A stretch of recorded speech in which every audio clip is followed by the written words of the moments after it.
你知道为什么总有人可以3秒入睡，而你却失眠吗？只要命宫和福德宫有天同，天同属于享乐之心，这种人就比较乐观，出去玩不要跟他们同一个房间，不然他们睡得香死了还打呼，你却在旁边失眠一整晚还睡不着。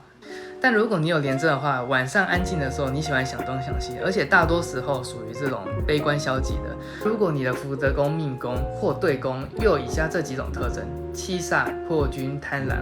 还有这个煞星、地空的话，这个失眠的情况会更加严重和明显。留言区网址，快来输入你的生日时辰，就可以知道你是个睡大觉的体质，还是个失眠的可怜虫。